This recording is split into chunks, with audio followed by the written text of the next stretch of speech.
Call this meeting of the Finance Committee to order. The date is the 16th of May. The time is 3:02. With us today, we have Alderman Tolliver, Alderwoman Bade, Alderman Bugg, and myself, Alderman Franco. First item on the agenda is 24-0330, approval of the minutes from the Finance Committee meeting held on April 25th, 2024. Do we have a motion? So moved. Got a motion by Alderwoman Bade. Second by Alderman Bugg. All in favor, say aye. Aye. Opposed? That passes 4-0. Madam Clerk, do we have anybody from the public wishing to speak? No, we do not. Okay. Just so everybody knows, we have a lot of items on the agenda today, so we will try to expedite things as quickly and as thoroughly as we can. First item on the agenda is 24-0371, an ordinance amending the annual budget for the fiscal year beginning January 1st, 2023, and ending December 31st, 2023, amendment number 2 for the 2023 fiscal year. Good afternoon. Stacy Peterson, Director of Financial Operations. This is the final budget amendment for 2023. This is a financial process that we do in conjunction with finalization of the audit. The memo is labeled and corresponds to items on the attachment. This is pretty much routine in nature that we do every year. The items that are listed in here are items that were previously approved periodically throughout 2023. And let's see, with that, I guess, do you have any questions? Does anybody from the committee have any questions or comments about the amendment? Just 1 second. Just 1 second, He- Mayor. Hearing none, do we have a motion? One second. I'm sorry, Mayor. Alderwoman Bade, sorry.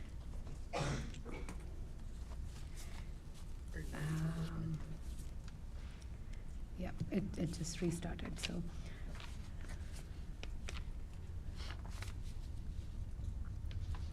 On the memo, Yes. the items 32 to 33 is listed, and after that, directly we go to 43 and 44.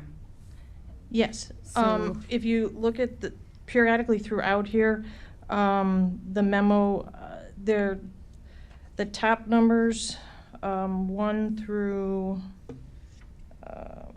10 actually relate to revenue items. And if you look at, let's see.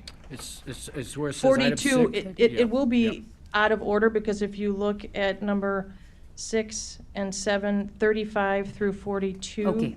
relates to the bond issue. Okay. Got it. Thank you. Any other questions or comments from the committee? Hearing none, do we have a motion? Motion to approve. We have a motion by Alderwoman Bade. Do we have a second? Second. Second by Alderman Bugg. All in favor, say aye. Aye. Opposed? And that passes 4-0. Thank you. Next item is 23-0870, resolution authorizing payment to FH Passion, SN Nielsen Associates LLC for repairs to the structure at 35 North Broadway, Aurora, in the amount of $759,445.78. Good afternoon, Committee. Patrick Collins, COLLINS, on behalf of the Law Department. This item comes up to you today. This was the property over on 35 North Broadway. We got a court order for some emergency repairs on this property as large hunks of cement were falling into the street. We worked with FH Passion on this as we had the relationship through the JOC program. All of this money that will then be leaned against the property. We'll be able to recollect it, but we need to pay them for the work that has been done. Questions or comments from the committee? Yeah, Mr. Alderman Bugg. okay. So, I believe you started to answer the question I was gonna have. So the proposal was made in July of 2023. The evaluation and proposal. And it says in the memo that FH Passion proposed to perform the necessary building repairs for $720,000. This was in adjudications in the court at the time, and then as the property deteriorated through that, the work then became an immediate health and safety issues. There were large chunks of the structural in the upper corner that were falling onto the sidewalk. Yeah, I understand that part, and I understand the 38,644 on the emergency to FH Passion. What I was trying to get to, how did we move from there? And I know FH Passion's relationship with the city, but how do we get from there to they are doing the $720,000 worth of work? Sure, so there were two purchase orders. The 38,000 is for the scaffolding that was there on the one side. Then the rest of it, the 720 approximately, was for all of the work that needed to be done on the interior. There were some estimates that we were able to get from that, but once they got in and had to remove part of the roof, there were larger joists and larger beams and stuff that had to be completely replaced, sourced out of Iowa, I believe, in order to get all of those equipment here. We weren't sure on the exact total as it was, but we are sure that we will be able to lien this in the property. It's in the adjudications. We can get that once we have all the bills and everything else that have been provided us from Passion, specifically the deal on all the prevailing wage issues, the payment of stuff and everything else. We'll take that to the circuit court and then put a lien on the property. Okay. So FH Passion's relationship, they are just not automatically always the contractor in every project that goes on. So I'm trying to understand, and Ken's here, Well, in this one, it was not necessarily, it was the emergency nature of the work. It wasn't time for us to go put it out to bid. right, that was the do anything 40,000. else. I understand the 40,000. I'm talking about the 720,000. This is the 720,000. Right. The scaffolding work we got from another company, the work that Oh, it said Passion. FH Passion did the scaffolding. Yes, there's two purchase orders. One is for them, the scaffolding was rented from another company. They come in, put it up, install Right. it. The And they sep- oversaw that, I understand, $38,000, okay. Then the Then we 700 have the analysis by the third party, Mm-hmm. did the whole analysis. I don't see the A-Row Construction Consulting Mm-hmm. did the analysis. They say it's gonna cost $720,000 to fix this building. And then how do we get automatically, it goes to FH Passion, and it doesn't go, because the emergency portion is over. No, the 38 just was allowed to get the scaffolding on the side so we could access the outside of the building and then to the roof as well.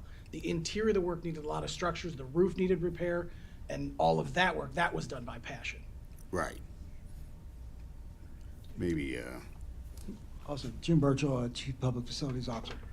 The biggest thing here is we had to take the weight off the roof. The wall was leaning, so what we had to do is we had to come in, we had to demo 3 drywall ceilings. And then we had to run stanchions from the basement to the roof. Then we had the structural engineer come in, sign off that we were safe to proceed. Then we had to start manually disassembling the wall.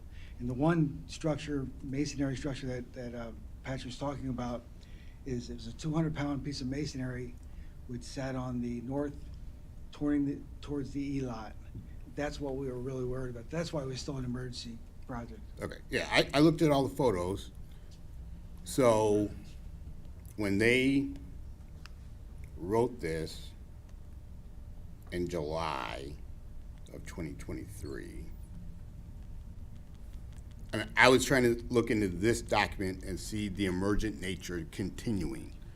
And thus, we didn't have time to get engineering involved and get anyone else involved. FH Passion, who's already, we already have a relationship with, was just gonna go forward. That's what I was trying to see in the documents, so, Yes, Alderman, and I think you hit it on the head. It's because of the relationship we have with that FH Passion and because of the JOC program. The JOC program was actually competitively bid back a few years ago, and it will expire, I believe, at the end of this calendar year. But in any event, because of the emergent nature of the repairs, because of our relationship with FH Passion, because of the defined nature of the pricing that we have through that JOC contract, we did proceed with FH Passion in regard to the project. okay. So, and thank you for that, I appreciate it. So in our memo, because in the memo it says that FH Passion proposed that they do the work.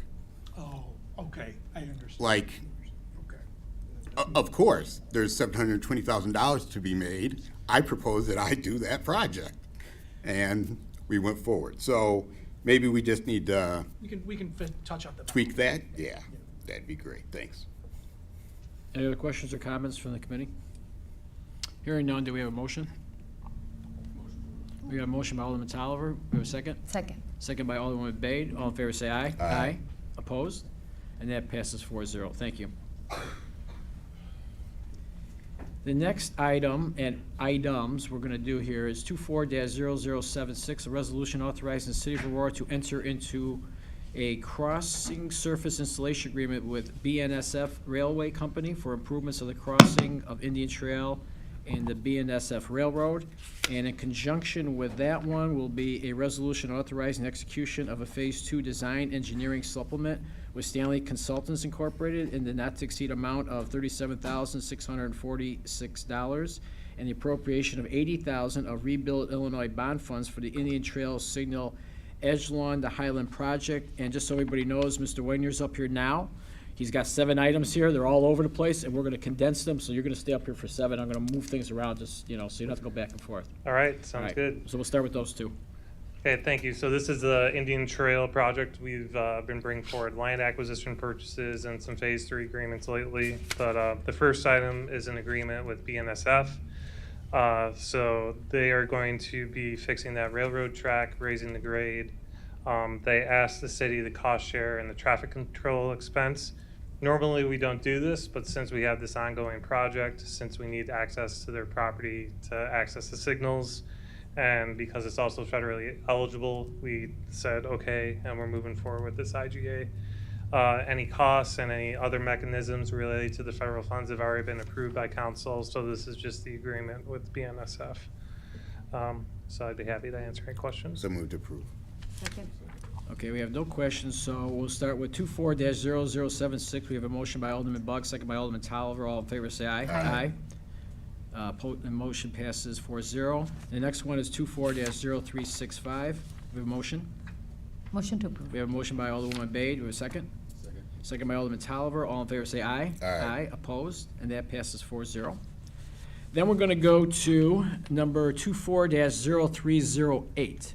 A resolution authorizing the execution of a joint funding agreement with the state of Illinois, the execution of a Phase 2 engineering agreement with Baxter and Woodman Incorporated, in the not-to-exceed amount of $70,476, and the appropriation of $70,476 of MFT funds for the South Edgelon Drive at BNSF Railroad Tracks Crossing Project.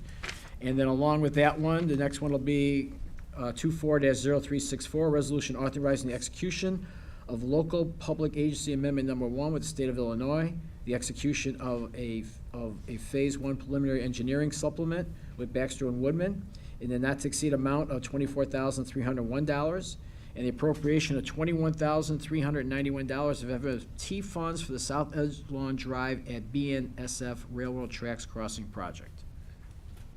I'll do the first one numerically first, 308. That's Okay. the Phase 2 agreement for this project. We did a QBS and selected Baxter and Woodman, who also did the Phase 1 engineering.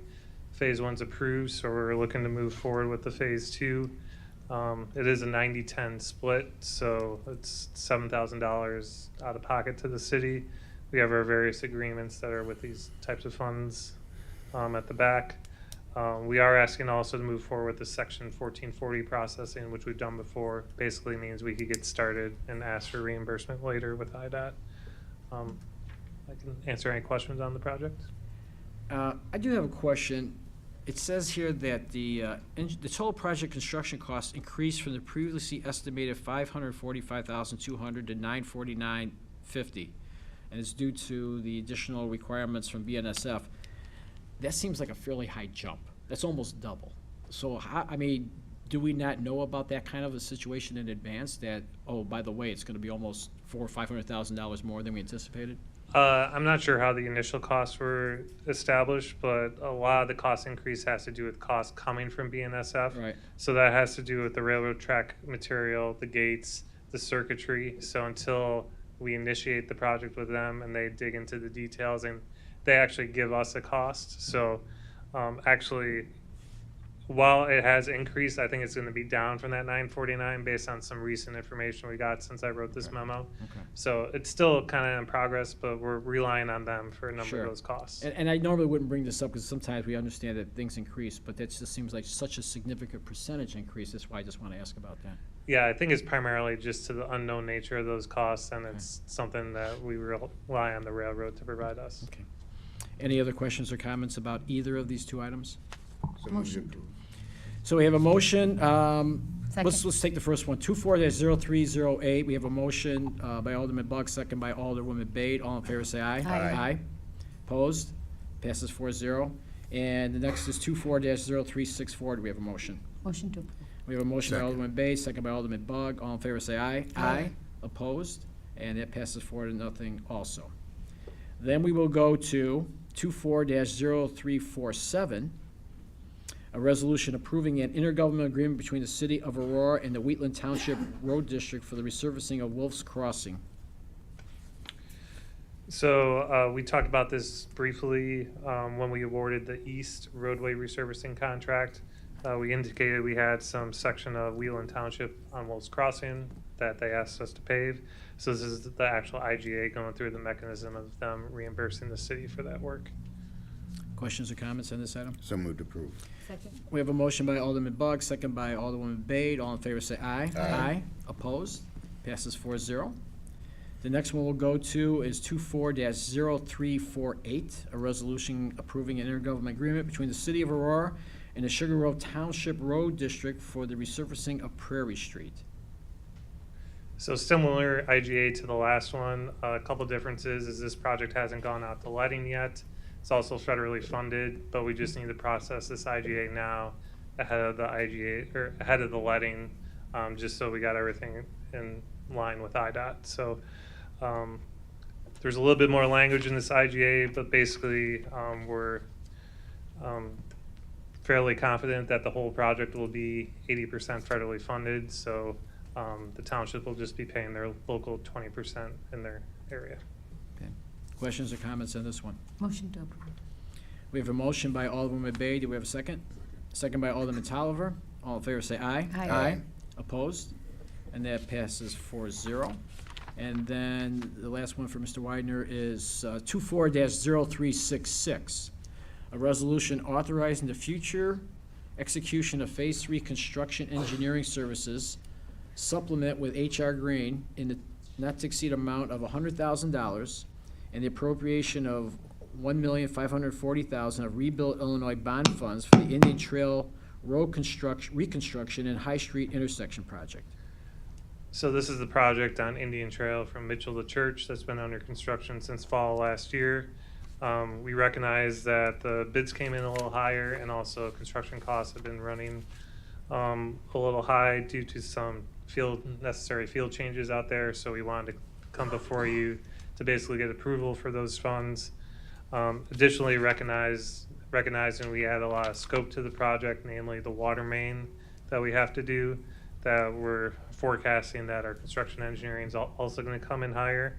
So that's why we don't have an actual official agreement yet, since we're only about 20% through the project, but wanted to basically get that approval as well too. I guess the silver lining is we think we will be able to get more federal funds for this, but just because it's already gone to letting and funds are already obligated, we basically need to get a little bit further along in the project before we could ask for that. So this should be a worst case scenario, and hopefully we'll get additional federal funds later on this year. Questions or comments about this one? Alderwoman Bade? Thank you, Chairman. Did we have contingency for this one? No, due to the IDOT federal funded project, we're not allowed to put in items to be ordered and by engineer contingencies in there, so. Okay, thank you. Any other questions or comments? Hearing none, do we have a motion? Motion to approve. Sorry. We have a motion by Alderwoman Bade, second by Alderman Bug. Yes. All in favor, say aye. Aye. Opposed? And that passes 4-0. Thank you. Thank you. All right, now we should be in normal order the rest of the way, so we're gonna go to 24-0221, a resolution authorizing the sale of obsolete and surplus property using J.J. Kane Auctioneers. Good afternoon. Derek Winston, Director of Public Facilities. Just looking for the council's approval to utilize J.J. Kane in 24 to sell vehicles. Questions or comments from the committee? Just one. Alderman Bug. I looked through this pretty closely since I'm in the market for my high school daughter. Not going up for auction, but the 2011 Crown Vic for 89,000 miles. We're retiring that already? Yes, it's due to obsolescence and frame corrosion. Oh, frame corrosion? Correct. Yeah, gotta go.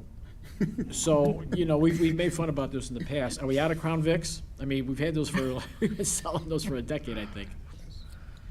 Pretty close? Less than 5. Oh, there you go. Very good. You know, and Derek, I have a question too, and it might have been in here, I couldn't find it though. What do we receive per vehicle, or I'm sorry, what does the auctioneer receive percentage-wise per vehicle sold? Was it in there? I couldn't find it I'm exactly. not sure what they make on this sale, but all that's passed on to the buyers. Oh, it is, okay, all right. Maybe that's why I couldn't find it. I didn't know if there was, you know, how that really worked out with that, okay.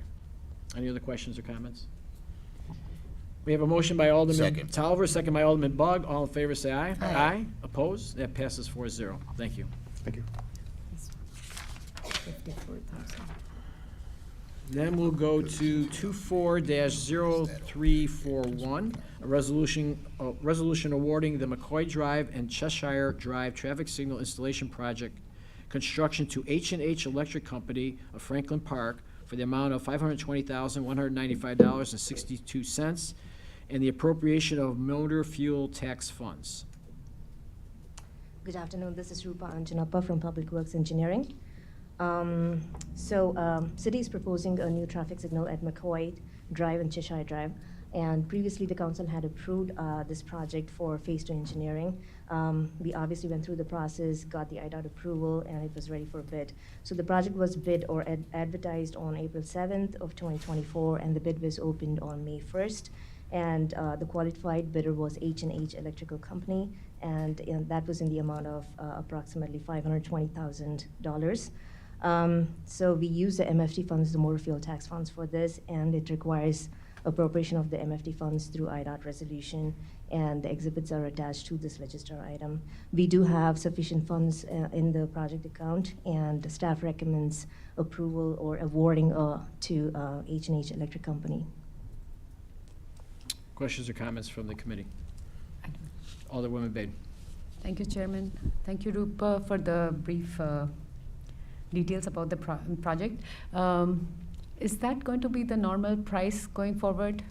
I vaguely remember it was $390K for the light, and now it's $520. So, absolutely. We were told that there has been an increase in the cost of materials, and there has been a high demand for the construction materials in general.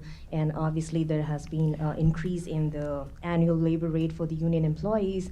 And I think they're getting the higher prices from the subcontractor as well. And I think all these factors have contributed for a higher price. But hopefully, you know, it'll trickle down, and hopefully for the future projects, we'll see much lesser funds. So, and is there any other advanced feature from the previous lights that we have put? Like, I mean, are there any changes?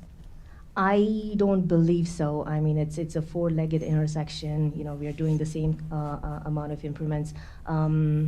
It's still a video detection, still a PTZ. Nothing has changed that drastically. Okay, thank you. I got a question. So it says in here there's $308 a month for maintenance for the light. In perpetuity, I'm assuming. It's forever, right? Is that how much, give or take, we spend on every traffic signal in Aurora for maintenance of the lights? That is correct. So we went through a contract with Meade last year, and I think previously it was probably around $257 per intersection. But since the new contract, it has increased slightly, and it is $308.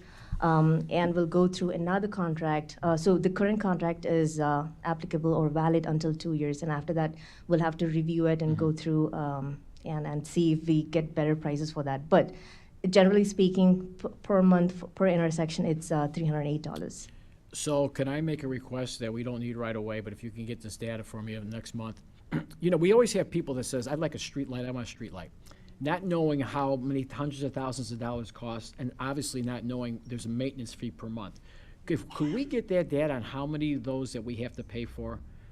Because when somebody asks, hey, you don't want a street light there, I say, well, here's the deal.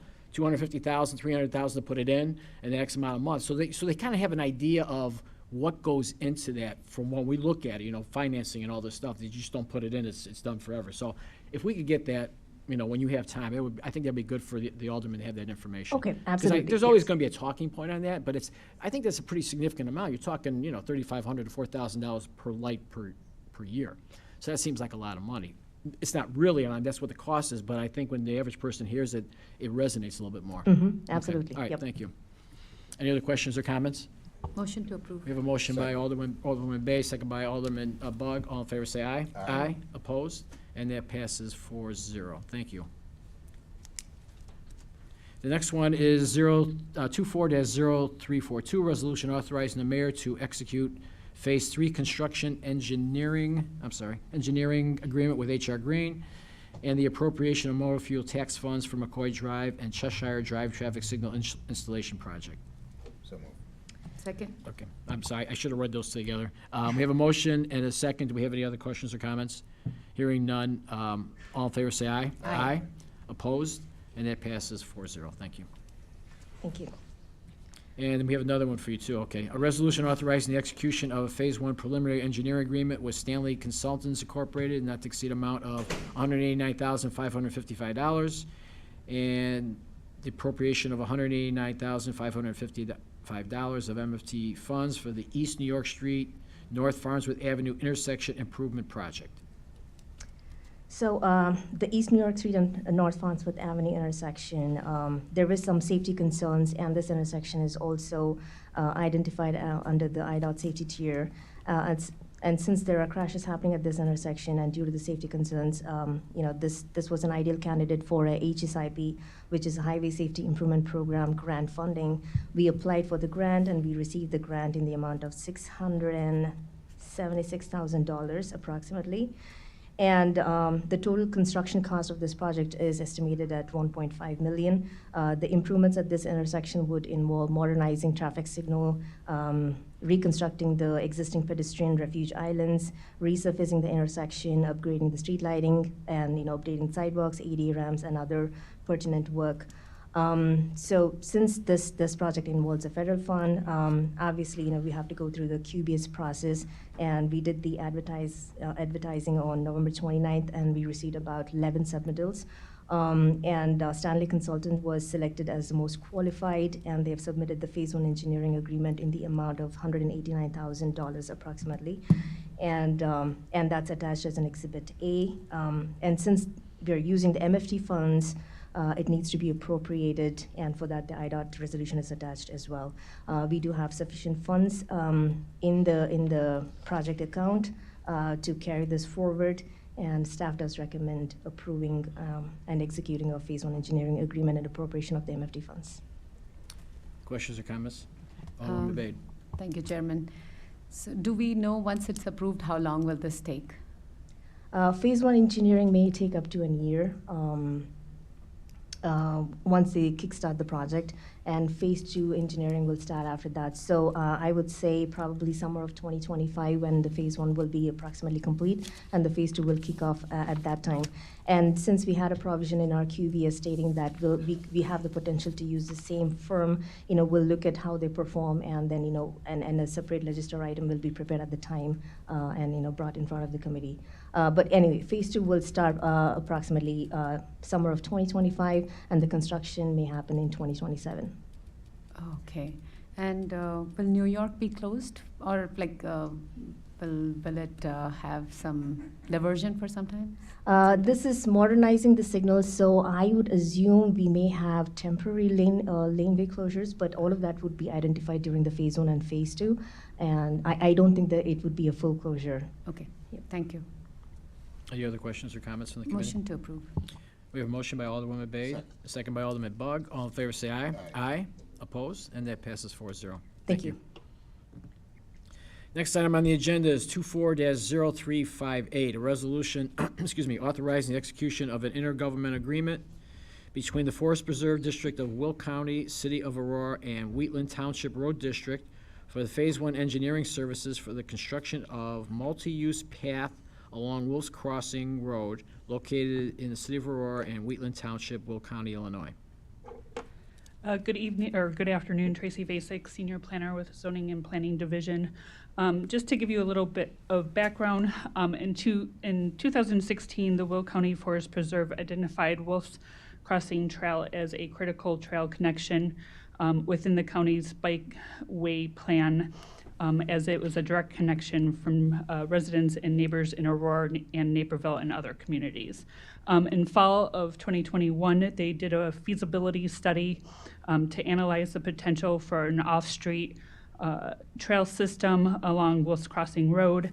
They did find one challenge, and that was the restraints identified for the railroad crossing at Normantown Road. In April of 2023, the Forest Preserve requested funding assistance from the Illinois Commerce Commission for the railroad crossing improvements at Wolf's Crossing, and was awarded those funds for the 2024 to 2028 fiscal year. In the summer of 2023, Will County Forest Preserve initiated discussions with the City of Aurora and Wheatland Township Road District for the construction of the Wolf's Crossing Trail. And then you see on the map there, it will run on the north side from Wolf's Crossing to Hoffman Boulevard, from Hoffman Boulevard to Carl's Drive, and then it will cross at Carl's Drive, and then it will go along the south side from Carl's Drive to Normantown Road, which will then go over the tracks and meet up with the bike trail that's in Naperville. The proposed intergovernmental agreement is for Phase 1 engineering. Along with this agreement, we are collaborating, or we state that we're collaborating and participating in future phases of this project. Phase 1 engineering is required to get any federal funding. So that is estimated, or the total project is estimated about $3 million for all engineering. It's anticipated that there would be 3 phases. There would be the initial preliminary engineering, then Phase 2 would be the design, permitting, and any acquisitions that we need, and then Phase 3 would be the construction. The total cost for the Phase 1 engineering is $227,194, and Phase 1 engineering would be split 50-50 with the City of Aurora and the the Will County Forest Preserve. The Will County Forest Preserve will then pursue federal funding for Phase 2 and Phase 3. I think with that, if you have any questions for me. Questions or comments from committee? Alderman Bug? Yeah, I have a couple. Thank you for this, Tracy, and really the speed at which we're putting this forward to have those 3 entities come together and move on this is really good to see. I've been working with the county board representative on this matter since just kind of brought it up. Under the Wheatland Township Road District, though, in this, and I know this is just Phase 1, there's going to be several phases. We have our obligations, we have the Will County Forest Preserve's obligations, we have the Wheatland Township Road District agrees to contribute to all phases of the project when and where feasible. Can we get any something a little bit more concrete than that? So obviously they don't have a lot of money, and that's been one of the biggest things.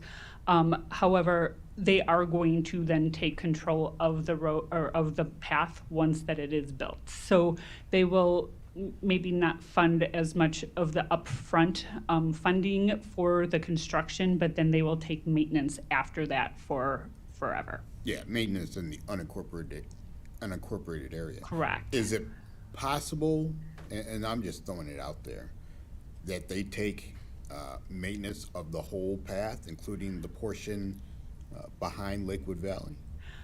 I mean, we can ask them as part of the, there will be a revision to the IGA as we go into stage 2 and 3 or phase 2 and 3. So that could be something that we can ask and see what they say. Yeah, I mean, certainly Will County and the City of Aurora are gonna have the heavy lifting, but, you know, all three parties are involved, and we have a large portion of unincorporated area there, so. Yeah, the majority of it is Yeah, unincorporated. okay. My only other question, and I didn't have this back from their report, what exactly are we gonna have when we're crossing at Carl's Drive? At Carl's Drive.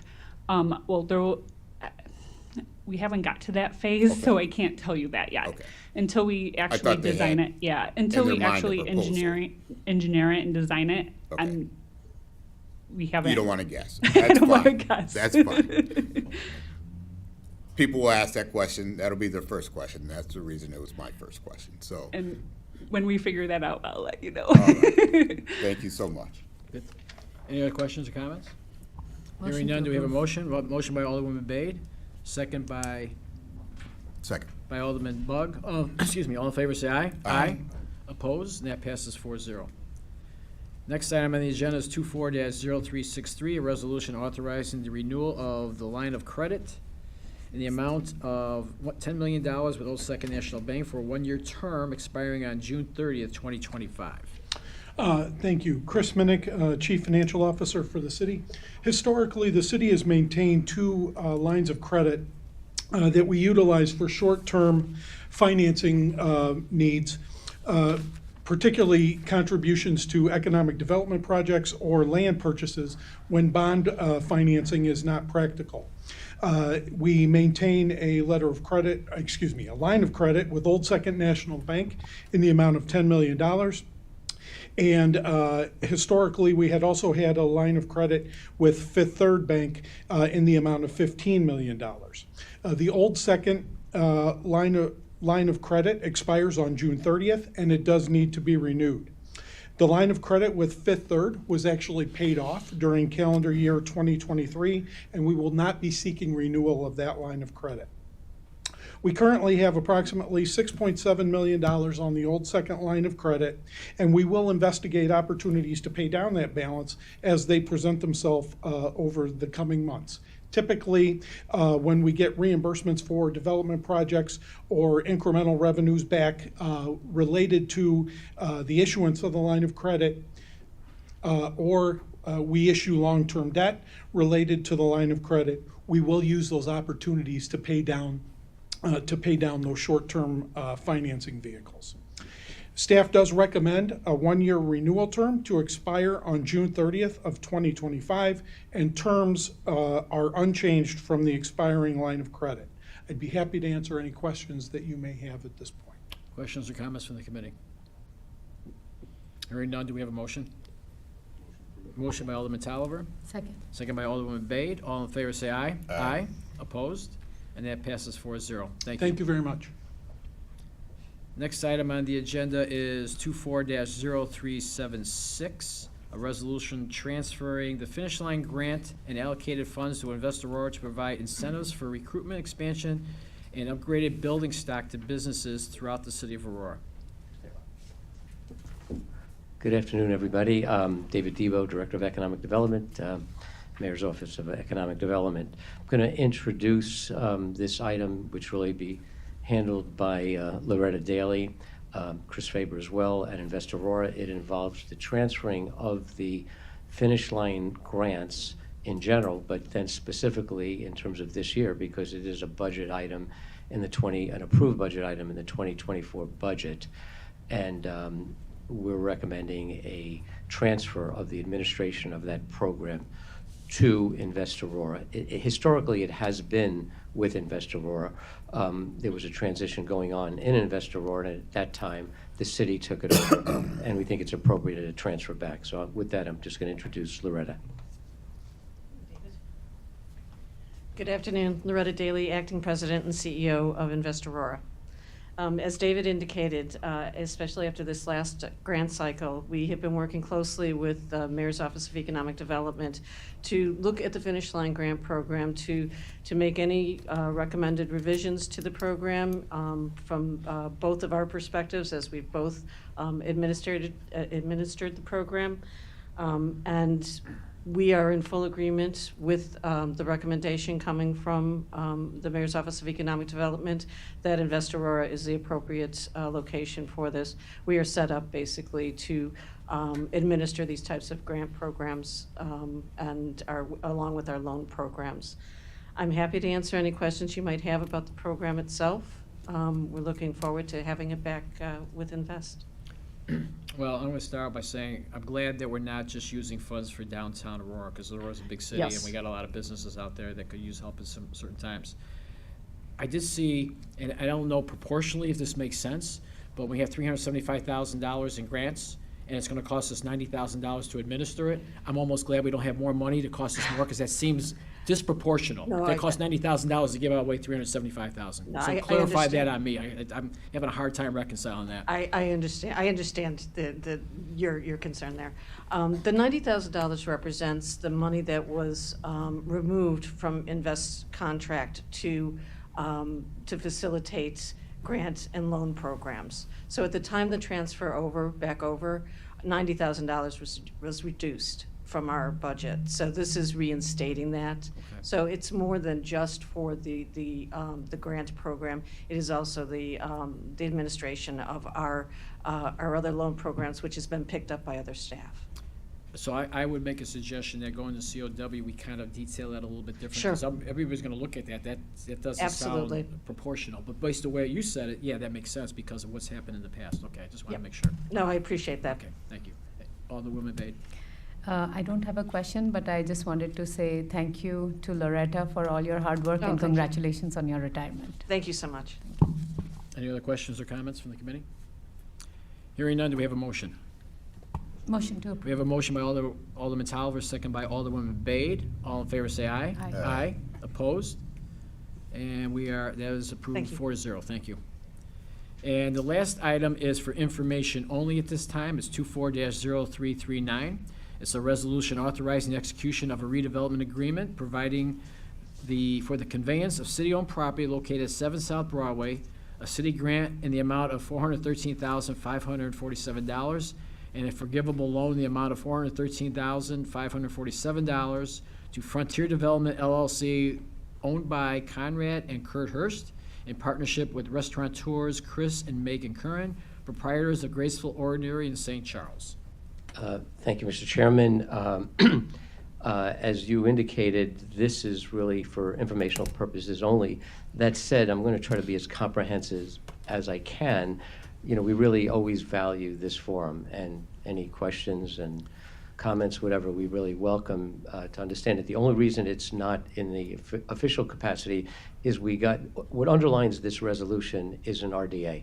An RDA is typically a 50-page document, a contract. And Friday afternoon, we got some late comments about the contract, and we just didn't want to rush it in to finance on Monday morning. We wanted to take some time to review it and so on. And that's why we don't have the exact document for you. So, but we're going to act like we do, just explain it to you, and then kind of take it from there, and we'll revisit again on Tuesday. So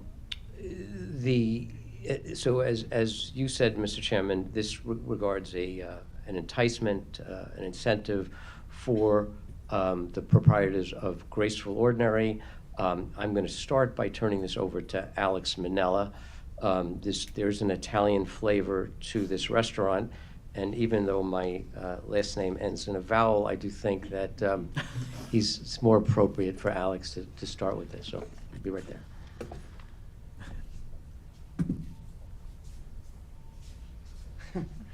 Good afternoon. Alex Minella, Senior Planner with the Mayor's Office of Economic Development. So, comments aside, which I will get to it. So Before you today, an excitement moment, which is signified by the opportunity to enhance the attractiveness of our downtown. the attractiveness that has not been that has not gone unnoticed due to the proliferation of several restaurants of several flavors, several representing several cultures, and also restaurants concepts that they're off. Now, why are we here today? Like I said, attractiveness has attracted restaurateurs, restaurants into downtown Aurora.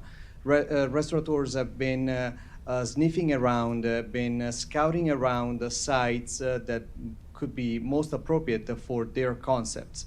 But the tipping point was reached at the end of March when we published a request for qualifications to divest city-owned properties. That was, like I said, the tipping point. That was the motivation for restaurateurs and developers to act upon a moment, seize the future, seize the moment. They seized that moment and they focused on one specific property, 7 South Broadway. Now,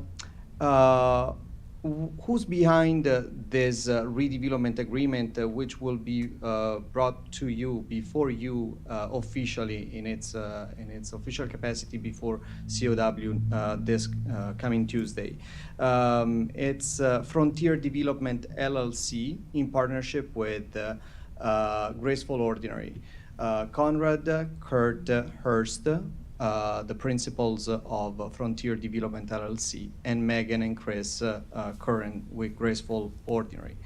Now, the landscape of restaurants features currently a melting pot of cuisines, cultures, and in other words, this speaks high volume of a diverse, rich, and welcoming hospitality business and landscape here in Aurora. So kudos to Aurora, kudos to us, meaning you behind the podium, and us, staff, and us, community, because we are doing what we are supposed to do.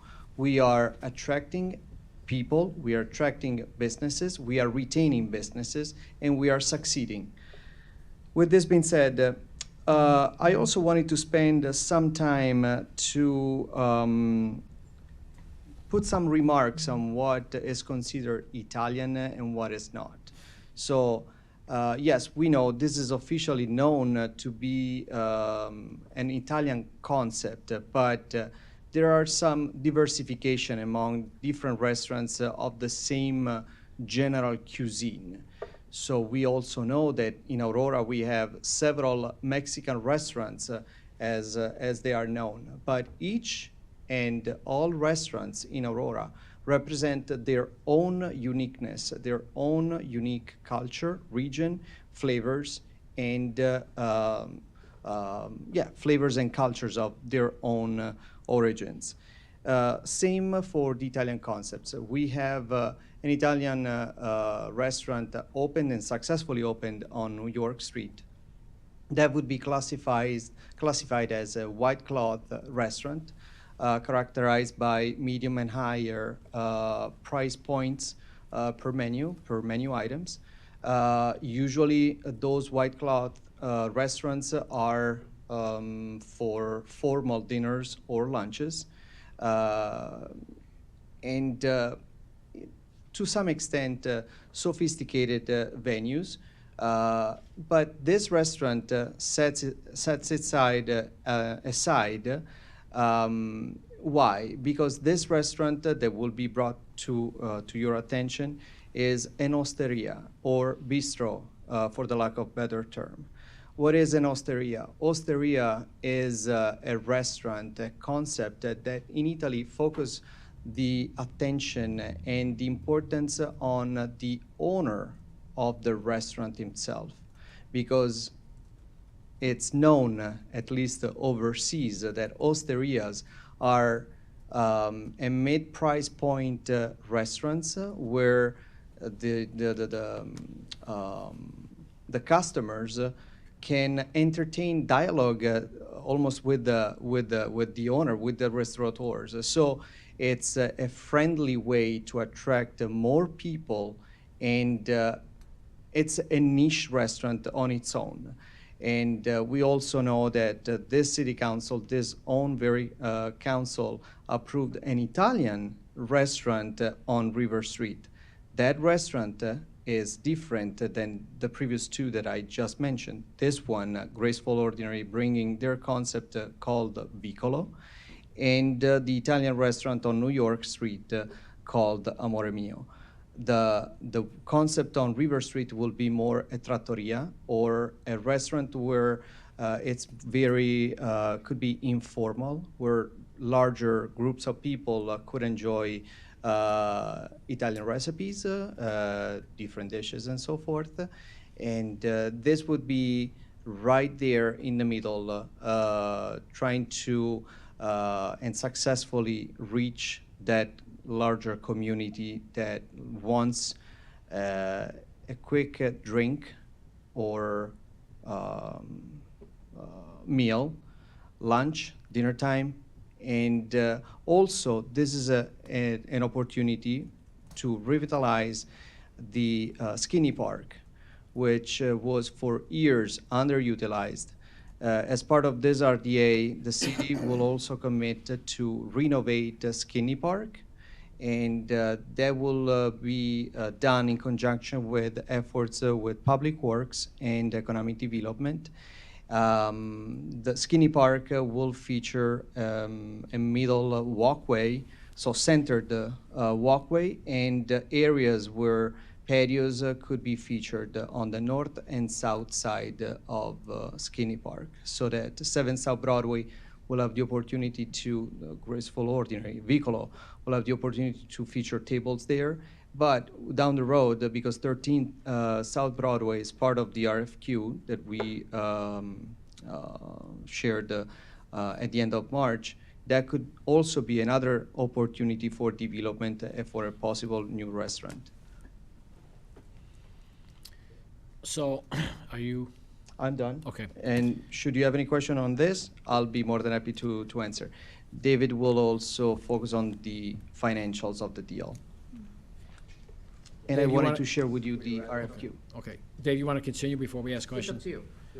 Would you like to? Well, why don't you finish it? We can save the questions for afterwards. Okay, I'm just Okay, thank you. Thank you, Alex. Just want to give, always you learn from the late Bob O'Connor about giving this group context in terms of what's going on. And I just thought I'd take a second to give you a quick update on some of the things that have been approved that are coming in the next couple of months. As we continue to reimagine the downtown in general. In the next couple of months, the pre-mill space, which is going to be moving over from New York, will be opening. The Stope Island Theater will be opening. The Leilani Restaurant, which is one of those 3 restaurants in the Hobbs, will be opening in the next 1 month, in about 30 days. The restaurant that was in the space in the Aurora Arts Center, which has not been announced, and people at ACA are going to make that announcement shortly. But that said, a lot of the preparations are being made, and that restaurant will be open in time for the opening show, the Full Monty, with the Paramount season, so that would be late August. 110 Cross, the apartment complex, is close to opening. Foreign Exchange should be open in about 4 weeks. So, sometimes it gets a little frustrating for us because we approve deals and then it takes a while to get them open. In the case of the Hobbs building with the restaurants there, that isn't a historic building, so everything done in that building has to measure up in terms of the historic regulations. And likewise in the Vargas building, where CL Enterprises is going to be working in there and opening up that brewery, they are in the process of getting historic approvals. So just to get a context, a lot of things are going on. Sometimes we haven't seen it as quick as we'd like to, but that's a quick update, and I could do more if anybody has any questions.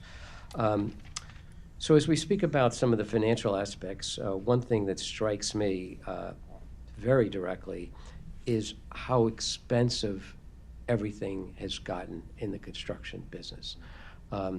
It's something that we don't feel as laymen every day because we're going through our lives, and yes, our rents are up and the groceries are up and the gas is up. But if you're in the construction business and you have a project that's now 35–40% higher than it was, imagine a project that was $100 million and now it's $150 million, $140 million. It's just changing everything, making it very difficult nationally to develop. Hopefully that changes at some point, but it makes it difficult. In the case of Aurora, I spoke to you many years ago about the gap and how we had to have our rents increase to offset the then costs. And the good news for us, let's say on the commercial side, is our rents have increased. So when we started this process about 5–6 years ago, rents were maybe $12 a square foot. Now we're talking about rents closer to $20 a square foot, $18–19 a square feet. So there's been a good increase. That said, the costs have increased to at least that kind of level. So that gap, the good news is the gap hasn't gotten substantially larger, but the bad news is that gap is still there. And that's really to no fault of our own. The city has done exactly what we said we were going to do in terms of inducing demand. It's just right now we're at this historic inflation moment, and it's made things challenging. I'm going to give you, just a quick overview when we talked about the gap. Sometimes the gap is easier to visualize when we're talking about a building. So if a building, if the cost of the building to renovate and to buy is greater than its value, then who would do the building? Who would buy the building? That's why all your buildings downtown were vacant. So we talked about that. That was kind of an easier concept to see. We showed you numerically what those numbers were for Hobbs and so on. When it comes to a restaurant, it's a little bit different, similar. Think about if it costs $200 a square foot to renovate a property and the rents were $20 a square foot. That owner would be getting a 10% return. 20 divided by 200, 10%. Now, if that space, and this is a real example we're going to get to in terms of this space, now costs $550 a square foot to renovate, and you're still getting that same $20, then that return for that investor is 3.5%. We can go to our local bank and get 4.5% on a CD. So no developer is going to take the risk for a project and spend $1 million, $2 million to make it work unless the math is there. So that creates the need for some of this incentive. It's very important also that everybody remember, when we do this, we are looking to get the money back that the city invests. That's our goal. We want to get the money back that the city invests. We either want to get a return of the investment, or we want to, at minimum, we want to get a return on the investment. So whenever we're up in front of you, I think that's a good thing to keep in mind and to keep us on our toes with that. And that is our goal. We can't always hit it. I think we hit it in this deal, but I want to make sure that everybody kind of remembers that. Turning to some specifics. In this deal, which was the old Gary Brown art space. And unfortunately, there's been some illness in that family, and Mr. Brown has had to vacate that space. There's a user in there that's really temporary, a glass manufacturer, stained glass, and we are moving them. Patrick's doing a great job finding them another location because they're really an asset. We didn't want to lose them. They were subleasing from Gary. So we've kind of kept them, and thank you, Gary, for the work you're doing on that. So this building's 3,200 square feet, and Gary bought the building originally for about $100,000, and this building again would be purchased by this developer for $100,000. The cost to renovate this building, and I'm going to use some round numbers, maybe be a little more technical, is about $1.6 million. $1.6 million divided by 3,200 square feet is $550 per square foot. And that's what it costs to do this deal. So in order to make this math work, we've outlined the following deal. We've divided, so the 1.6 million we've divided in half, roughly. It's 1.65 million, roughly. A half would be the responsibility of the developers. The developer would have to pay their $100,000 plus the renovating costs. That's about $925,000. Probably with some working capital, they'll be up there about $1 million when all is said and done. On our side, we divide our contribution, our 800 plus contribution into two segments. About $413,000 would be a forgivable loan, and $413,000 would be a grant. On the forgivable loan, we would pay ourselves back by the food and beverage and sales taxes. The food and beverage and sales taxes are estimated to be between $60,000 and $80,000 a year. Taking the midpoint, let's say $70,000 a year, in roughly 6 years, that money should be paid back. But in no event can that money not get paid back in less than 8 years. If for some reason that money is not paid back within 8 years, the developer has to step up and pay us back that money. That would leave our remaining investment, if you look at it that way, of approximately $413,000. As a city-owned property today, that property is generating no real estate taxes. There's no real estate taxes because it's a city-owned property. That property will go back on the tax rolls, and the taxes were about $3,500. The school district will get their share, and as will the city. The estimated value, though, when the building is renovated, is those taxes will go up to about $21,000. So there will be an increment of about $18,000 a year that the city is not realizing. And because this property happens to be in a TIF, all that $18,000 will come back to the city.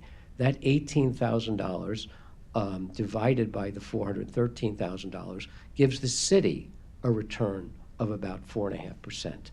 And that's an important number to note, because even though that return is not large, and we've got our CFO here to answer any other questions, it does show an advantage of the city participating in some financial transaction. So whereas a borrower might be able to borrow at 9%, here's something where our 4.5% is very much similar to our cost of capital. So all in all, we expect first a return of our investment, and then a return on our investment. And when our first tranche of our investment gets paid back, you could visualize that the remaining dollars go to pay back that other investment, so that at the end of 10 years or so, that total money should be returned to the city. And with that, if anybody's got any questions, we're here to answer. I may have a couple questions, a couple comments too. So, we've gone through this before, this process, and how we get the rate of return back and stuff like that. What are they estimating when they're open and doing business, their gross receipts per year? Usually, we're talking about 1.2 or higher to kind of get back our money. Are we looking at something like that? We're thinking about $1.5 million. So $1.5 million. So $1.5 million. We think about 4%, Right. which is the combined sales taxes and the food and beverage. So 4% of $1.5 million, for instance, is $60,000.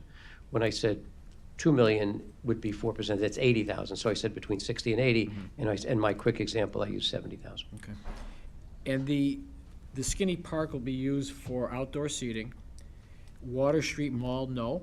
Yes, as well. I mean, So, and that's why I had the question, because I think I talked to somebody yesterday, they said, no, they're not gonna use Water Street because Tango Roots will be using Water Street, and they would be kind of combined out there. So I didn't know exactly, based on what you're saying, and based on what I heard yesterday, they're conflicting. I'm going to make sure I'm not misspeaking, because Alex has been speaking to them about that more recently, but we could share, that's a big area over there Okay, just- on the 'cause- mall, right. so we could divide it between the two. All right, I just want to make sure of that. And then the comment I wanted to make is that I'm not sure how everybody's familiar with Graceful Ordinary.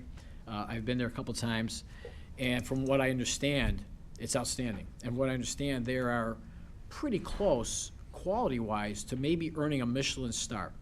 If you earn a Michelin star, you are on the map. That's a huge deal. So I just want everybody to know that this entity coming in there is the real deal. Now, this is not the Italian cuisine, which they have in St. Charles. It's a more American type of food.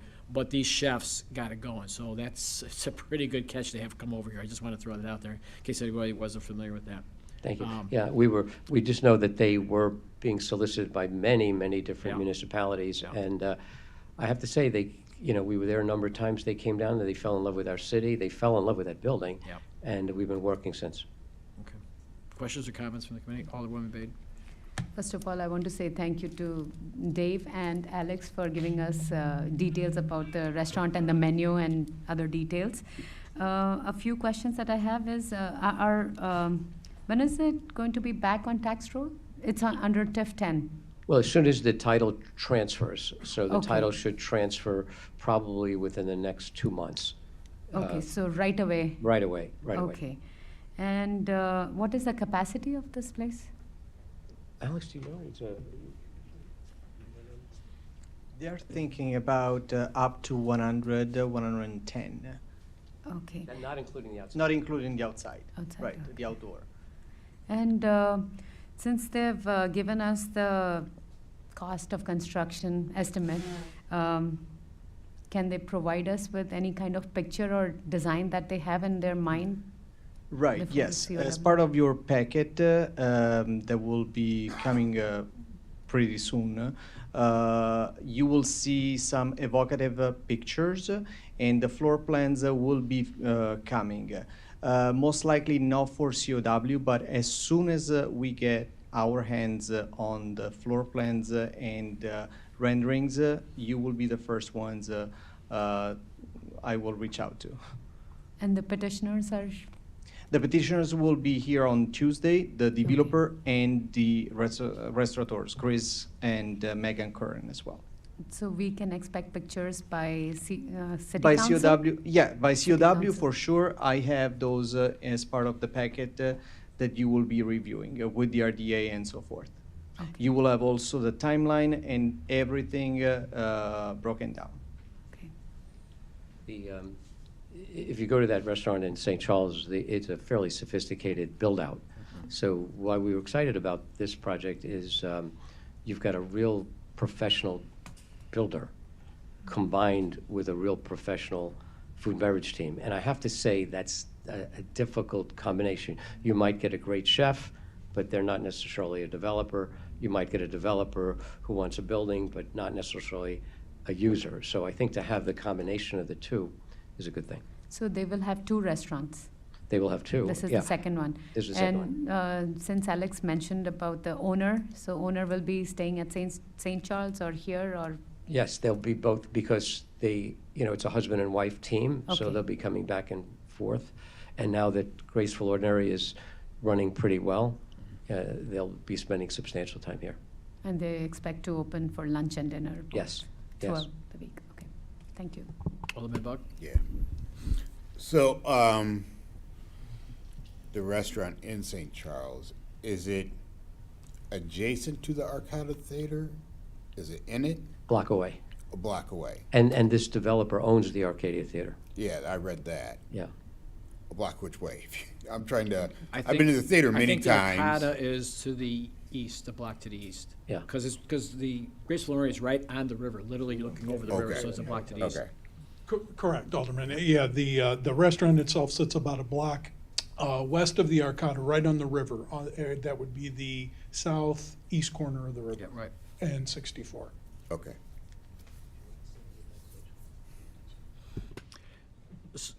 So I just have another comment. This is outstanding. All this information. The reason I say that, and Alex actually, when he was talking about the different types of Italian restaurants, we got one over here that does this, one over here that does that.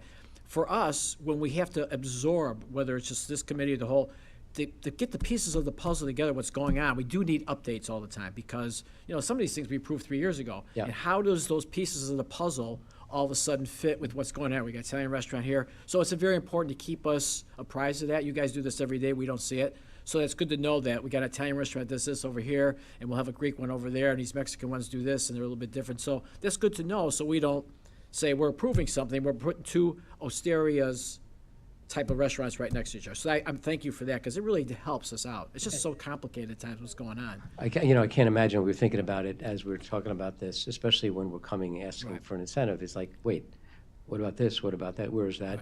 And I have to say, it's frustrating for us too, because the costs go up and the lenders get scared and there's new loans and, I know Tangled Roots, it's just complicated. And then you've got the historic stuff as well. But So when yeah. we bring in a Greek restaurant, will we have to hire a Greek planner to give us a presentation as we have the Italian Yeah, planner tell we us got about the our Italian chef. restaurants, the whole thing with that? Or, We would- or believe me, we'll let Alex just go If you Mediterranean think Alex on us? Alexandra would let me give that presentation. Okay, good. Any other questions or comments for the committee? Since there's no action to be No, taken, but this thank was you. And information again, any only. questions or Right. during the week or whatever, please feel free. But thank you for Thank you. taking the time. And just wanted to ask Chairman, which dish do you recommend? Well, I kind of like them all. I liked Mia More Mia, but Graceful Ordinary didn't have their Italian food because they didn't have any, but they're pretty darn good. So we'll see. I'll let you know in about a year where we're going to go with it. I'll give you Thank my you. recommendation. Well, and really, and I think we didn't do this, we might revise it in the presentation for Cow, but when we did the CL, you've got the Paramount machine generating 500,000 people coming here a year, and the Chris Kindle market. If you start adding all that up, it sounds like 5, 6 restaurants, but that's not a lot for the people. Not aspirational, not that we hope will come, but the people who are coming. So ironically, it's a great thing to have these people here looking for places to come, and then that'll give time for these restaurants. Like Craft Urban is a really great example of, I would say, with the Paramount, it really helped that restaurant get off the ground. But now it's become, like our local Cheers bar. People have come. It's the same kind of thing. So you've got that, and we're fortunate about that. Right, very lucky. Thank you. Is there anything else to come before the council today? Thank you, Mr. Nebo. If Motion hearing to none, adjourn. we have a motion to adjourn by Alderwoman Bade. We have a second by Alderman Bug. All in favor, say aye. Aye. And we are adjourned at 4:15. Thanks, everybody, for being as concise as you could be today.